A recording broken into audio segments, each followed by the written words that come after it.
uma interpretação histórica. Brasil, Império, primeiro reinado, Dom Pedro I. Inicia-se com a independência do Brasil.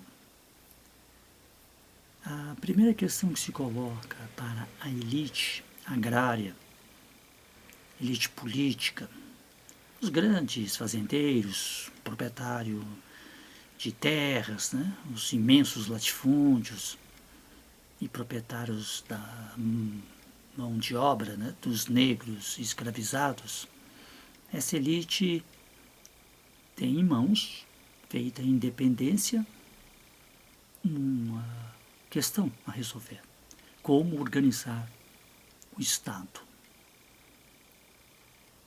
E a figura do imperador, o Dom Pedro I, vai entrar em conflito com essa elite política agrária.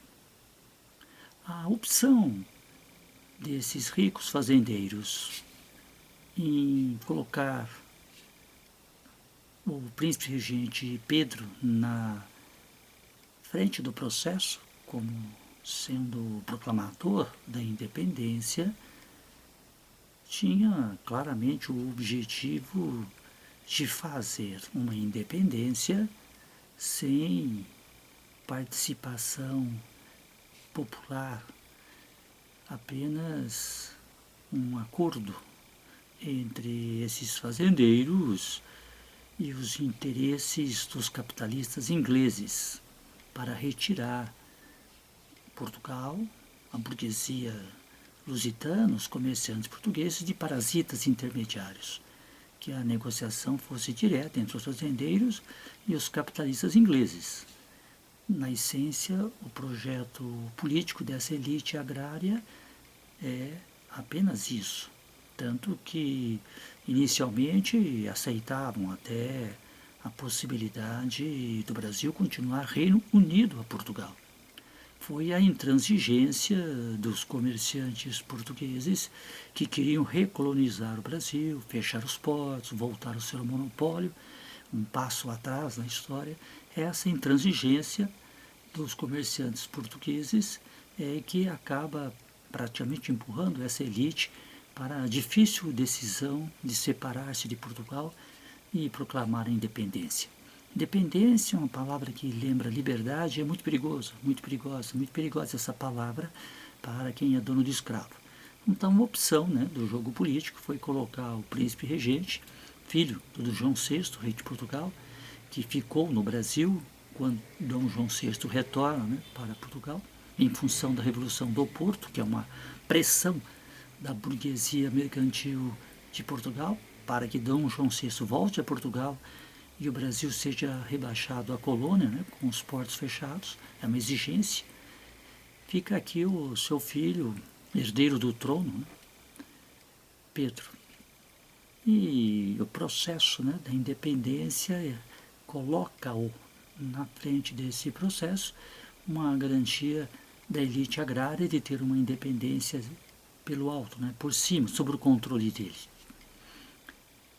O choque que vai se estabelecer é entre o Dom Pedro I, agora coroado, imperador do Brasil, país que proclamou a independência de Portugal, com essa elite agrária, esses ricos fazendeiros, que é a elite política.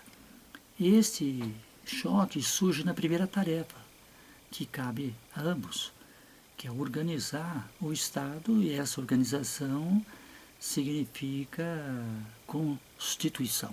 É preciso uma lei que organize todo o jogo político. Essa Constituição é o foco da divergência, porque o Dom Pedro I tem uma nítida, explícita vocação para absolutista, a monarquia absolutista, o poder absoluto nas mãos do rei, do imperador. Evidentemente, a elite agrária, econômica, política quer uma monarquia constitucional, que exista um rei, um imperador, mas acima dele há a Constituição, em que o próprio governante, rei, imperador, deve obedecer à lei constitucional, a Constituição, que é feita exatamente pela própria elite agrária, elite política, elite econômica. Então, esse é o choque que se estabelece entre a vocação absolutista e a elite agrária que quer governar o Brasil, organizar, né, a sociedade brasileira de acordo com seus interesses, ocultando seus interesses como se fosse a vontade geral, né, da nação e falando em nome do povo, em nome do Brasil, né? Mas no fundo são os interesses de grupo latifundiário, né, de grupo proprietário de negros escravizados, são seus negócios que de fato o interesse deles. Estabelece-se aí um choque. Um deputado constituinte, porque as eleições foram realizadas, eleições muito pouco democráticas, né?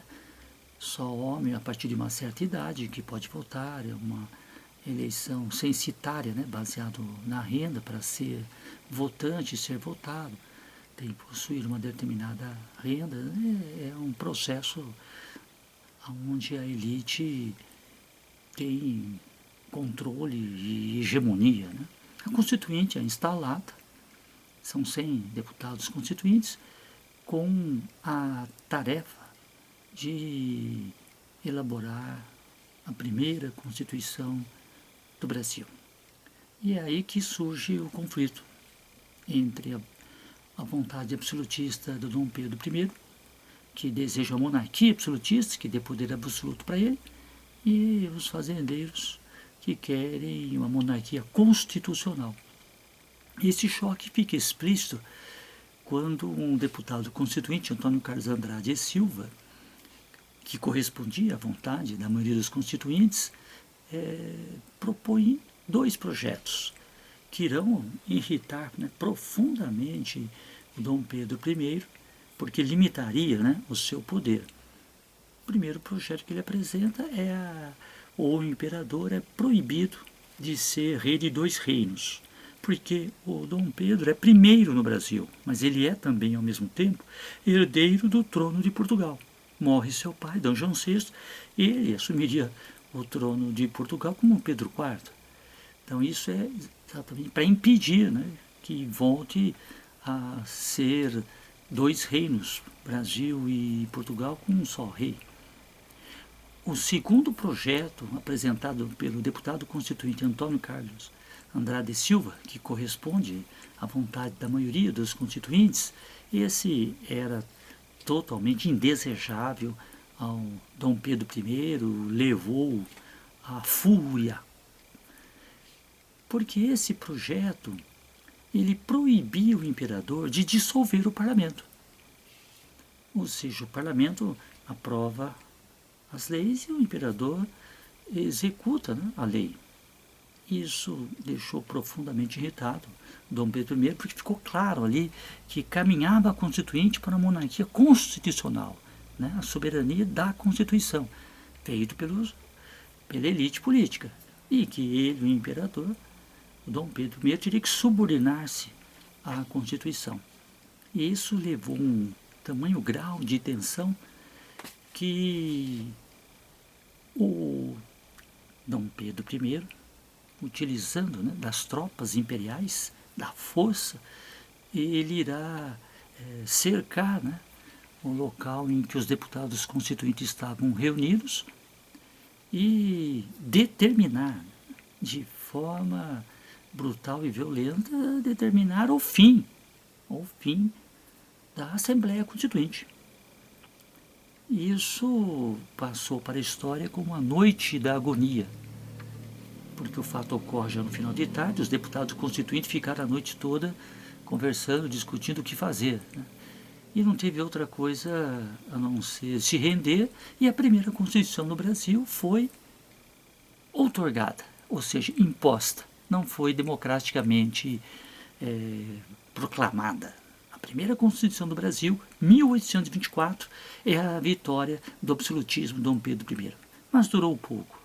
Logo em seguida, alguns anos depois, os deputados ligados à elite agrária irão revidar e politicamente isolarão, né, as forças políticas de Dom Pedro I, que acaba terminando em 1831 com a sua abdicação, que é a sua renúncia, e ele sai, né, do Brasil e assim termina o primeiro reinado. Uma vitória inicial do absolutismo, que não durou muito, porque enfim os fazendeiros conseguiram de tal forma enfraquecer o imperador politicamente, que afinal o conflito é entre um homem, por mais poderoso que fosse, e uma classe social, e a classe dominante, ela acaba vencendo, com muita turbulência, muito atrito, né, muita dificuldade, mas no fim termina o primeiro reinado. Com a abdicação dele, ele deixa o herdeiro do trono, seu filho, Pedro de Alcântara, que não poderia governar o Brasil, tinha 5 anos. Então, conforme já previsto, do ponto de vista legal, não há vacância no poder, enquanto o menino cresce até adquirir a sua maioridade, é o período regencial. São os regentes, né, que são os políticos, que irão governar até a maioridade do Pedro de Alcântara, quando então será posteriormente coroado Dom Pedro II.